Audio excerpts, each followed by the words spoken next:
Hello my students, आज पुनः आपका कॉमर्स विद बीवी अवस्थी चैनल पर स्वागत है।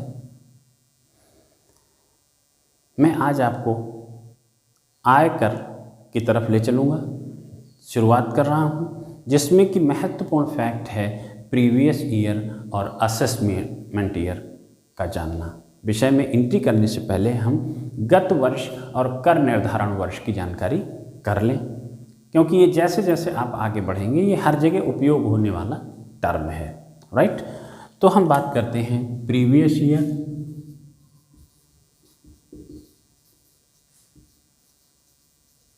And assessment year.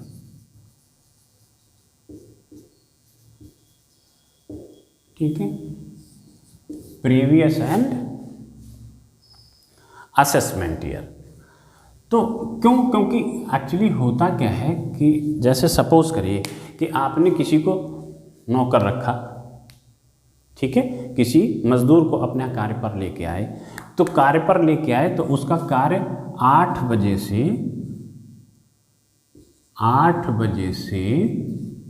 मान लिया शाम को 4 बजे तक करना है उसे। 8 बजे से 4 बजे तक के लिए आपने किसी को रखा और कहा कि हम 200 रुपये या 300 रुपये या 500 रुपये जो भी उसकी मजदूरी बनती है देंगे। तो जब ये है 8 बजे से 4 बजे के बीच, यानी कि 6 आवर्स 6 घंटे काम करेगा, तब जो आपने निर्धारित की है उसकी मजदूरी वो भुगतान करेंगे।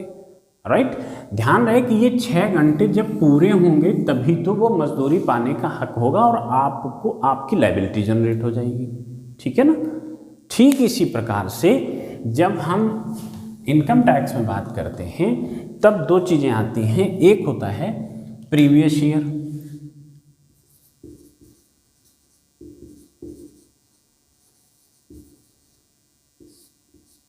प्रीवियस ईयर वास्तव में वह वित्तीय वर्ष है जिसमें आय कमाई जाती है।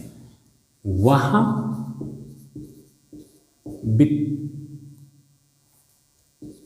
वित्तीय वर्ष, फाइनेंशियल ईयर, वित्तीय वर्ष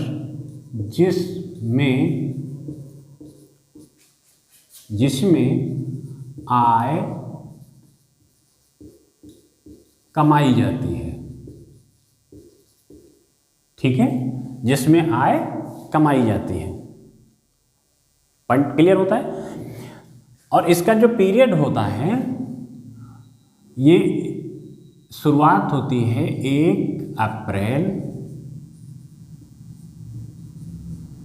1 अप्रैल से 31 मार्च तक। 1 अप्रैल से 31 मार्च तक। जैसे हमने सपोज कीजिए कि हमारा जो वित्तीय वर्ष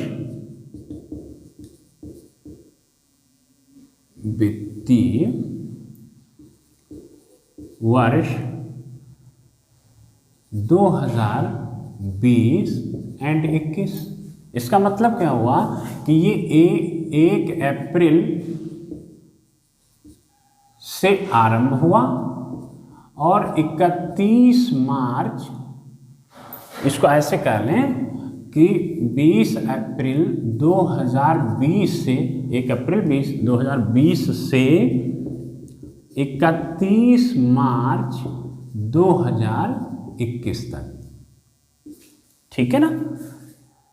तो ये इस अवधि में जो आय की जाती है। ठीक है, जब आय 31 मार्च निकल गया तब उसकी गणना की बात आती है कि कुल आय उस वर्ष में हुई कितनी। ठीक है ना। तो ये तो निश्चित है कि जब 31 मार्च निकल गया तो ये वित्तीय वर्ष तो वही 31 मार्च को ही समाप्त हो गया। तो 31 मार्च खत्म होने के बाद गणना की बात आई ना। राइट, तो वो एक अगला वर्ष आ गया, यानी कि नेक्स्ट वित्तीय ईयर 21-22 शुरू हो गया। तो गणना किस वर्ष में की गई? 21 और 22 में। तो जिस वर्ष आय की गणना की गई उसी को हम कहते हैं कर निर्धारण वर्ष। Right, assessment year. Assessment year. Assessment year क्या? वह वित्तीय वर्ष जिसमें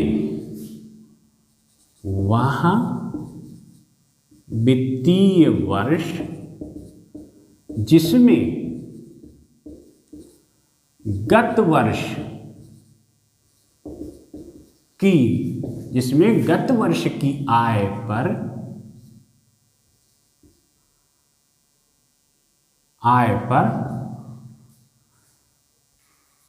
कर का निर्धारण होता है। राइट? वह वित्तीय वर्ष जिसमें गत वर्ष की आय पर कर का निर्धारण होता है। 31 मार्च 21 को जैसे ही ये खत्म हो गया तो वर्ष आरंभ हो गया 1 अप्रैल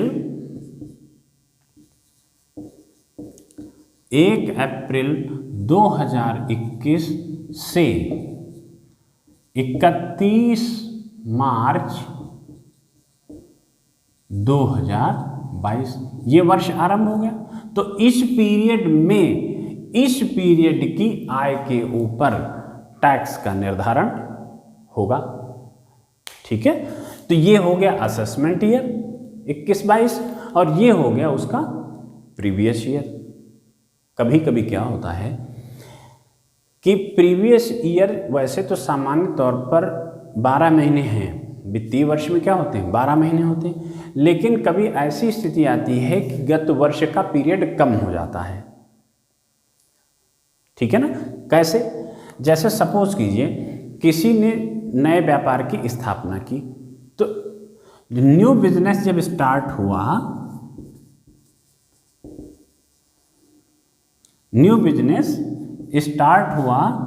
मानक कि जून 30 2020 को, ये स्टार्टिंग डेट है।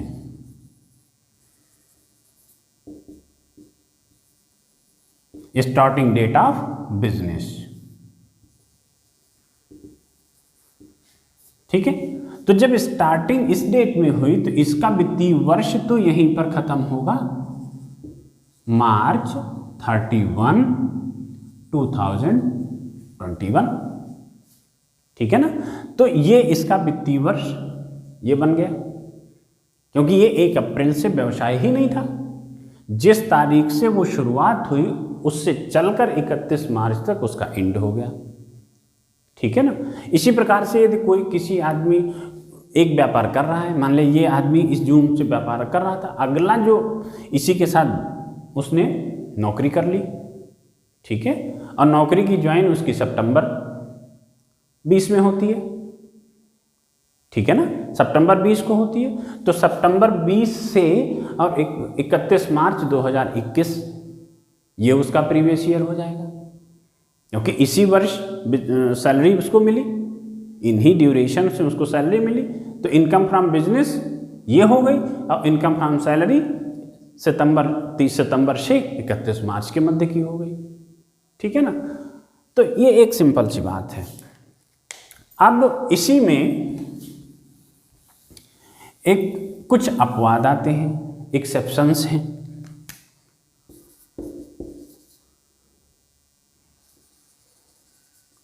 एक्सेप्शंस क्या है? एक्सेप्शंस का यहां पर आशय यह है कि कब असेसमेंट ईयर और प्रीवियस ईयर दोनों एक हो जाते हैं। वैसे हम क्या कहते हैं, प्रीवियस ईयर की इनकम पर असेसमेंट ईयर में टैक्स चार्ज किया गया, उसका कैलकुलेशन निर्धारण हुआ। लेकिन ऐसी भी स्थितियां होती हैं जब ये दोनों वर्ष एक ही वित्तीय वर्ष हो जाता है, ये दोनों बातें एक ही वित्तीय वर्ष में आ जाती हैं, उन्हीं को हम कहते हैं अपवाद। जैसे अनिवासी की समुद्री जहाज द्वारा व्यापार से आए, अनिवासी की समुद्री जहाज द्वारा व्यापार से आए। ठीक है, तो अब अनिवासी की समुद्री जहाज के व्यापार से आए। ये अनिवासी है। अब आप जहाज चलाता है, ये भारत आया तो ये तो यहाँ से चला जाएगा। तो उसने जिस वर्ष वो भारत में आया, जिस वित्तीय वर्ष में वो भारत में आया और यहाँ पर व्यापार उसका हुआ और वो जा रहा है, तो अब वो वापस कब आएगा? हमारे टैक्स पेमेंट करने के लिए अगली वर्ष आएगा भी या नहीं आएगा? इसलिए इस अनिवासी से, इस असेसी से उसी वर्ष उसके द्वारा कमाई हुई आय पर टैक्स ले लिया जाता है। ध्यान रहे कि यहाँ पर जो रेट ऑफ टैक्स होता है वो एडवांस टैक्स रेट होता है। जितने भी ये अपवाद आते हैं, अपवाद में जो रेट लगता है, टैक्स रेट लगता है, ये एडवांस टैक्स रेट होता है।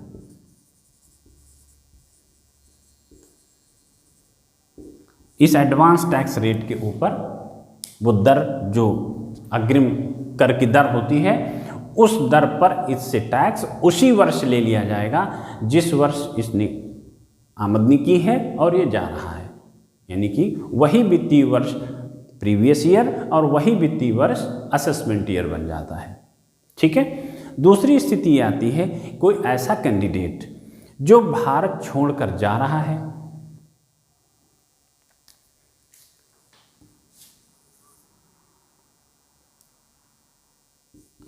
ऐसे व्यक्ति की आय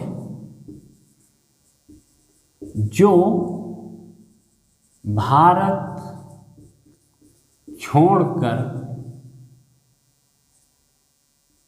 जा रहा है। ठीक है। ऐसे व्यक्ति की आय जो भारत छोड़कर जा रहा है, यानी कि अब वो कब आएगा पता नहीं, इसकी कोई नोटिस नहीं। तो ऐसी स्थिति में इस व्यक्ति ने उस वित्तीय वर्ष में, जिस वर्ष वो जा रहा है, मानक सपोज कीजिए कि वो दिसंबर 31 को भारत छोड़ रहा है 2021 को।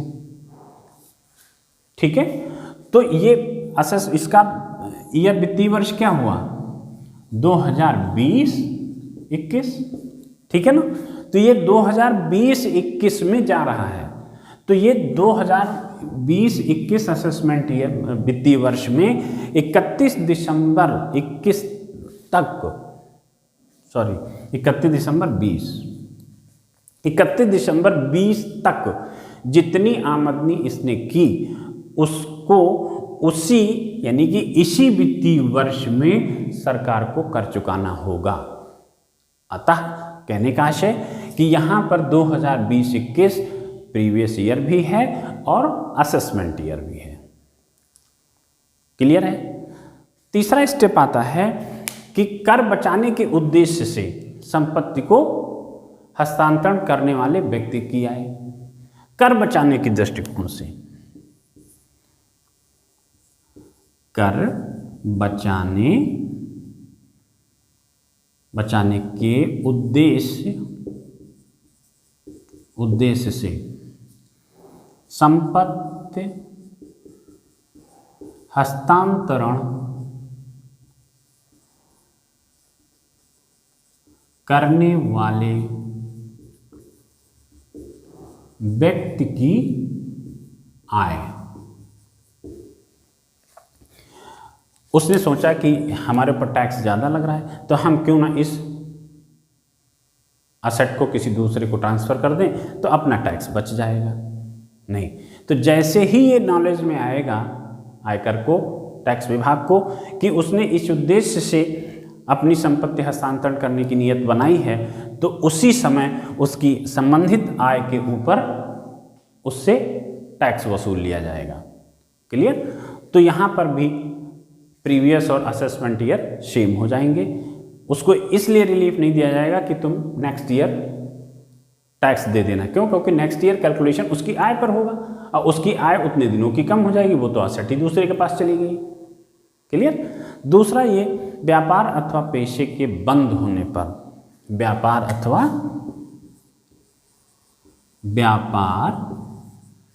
अथवा पेशे, बिजनेस और प्रोफेशन, पेशे के बंद होने पर। यहां क्या हुआ कि अब जब बिजनेस ही बंद हो रहा है तो उससे हम आगे के वर्षों में टैक्स तो वसूल नहीं सकते। सपोज कीजिए कि ये जनवरी 31, 2021 को व्यापार बंद हो जाता है, ठीक है ना। तो ये बंद हो गया, तो ये असेसमेंट, इसका वित्तीय वर्ष क्या रहा, 2020-21। तो 2020-21 में ही ये व्यापार खत्म हो गया, बंद हो गया, ठीक है। अब इसका असेसमेंट ईयर यदि हम लीगली इस तरीके से चलें तब इसका असेसमेंट ईयर आएगा 2021 और 22। तो नियमतः ऊपर के रूल्स के अनुसार कि इस वर्ष की कमाई गई आय पर इस वर्ष टैक्स, अगले वर्ष टैक्स लिया जाएगा या कैलकुलेशन होगा। तो जब हमने कैलकुलेशन का मोड बनाया तब तक ये व्यापार ही खत्म था, व्यापार ही नहीं था। तो हम असेसमेंट किस पर करेंगे, यानी कि व्यक्ति नहीं मर गया। तो जब व्यक्ति नहीं मर गया तो हम टैक्स किससे लेंगे, ठीक है ना। तो इस विसंगति से बचने के लिए जिस वर्ष उसका व्यापार बंद हो रहा है, जिस वित्तीय वर्ष में, उसी वित्तीय वर्ष में टैक्स का कैलकुलेशन करके इससे गवर्नमेंट टैक्स वसूल लेगी, ठीक है। तो यहां पर भी असेसमेंट ईयर और प्रीवियस ईयर दोनों सेम हो जाते हैं। जाहिर विश्वास है कि आपको प्रीवियस ईयर और असेसमेंट ईयर के बारे में प्रॉपर जानकारी हुई होगी, क्योंकि इसका आगे जैसे जैसे इनकम टैक्स में आगे बढ़ेंगे हर क्वेश्चन, हर चैप्टर में आपको इसकी ज़रूरत हर स्टेप टू स्टेप पड़ती रहेगी। इसलिए इसको बहुत अच्छी तरीके से आपको समझ लेना चाहिए। आगे जैसे इनकम टैक्स के हम न्यूमेरिकल पर आएंगे तो हम आपको इसकी एक बार पुनः संक्षिप्त चर्चा के साथ कनेक्ट करेंगे। तब तक के लिए धन्यवाद।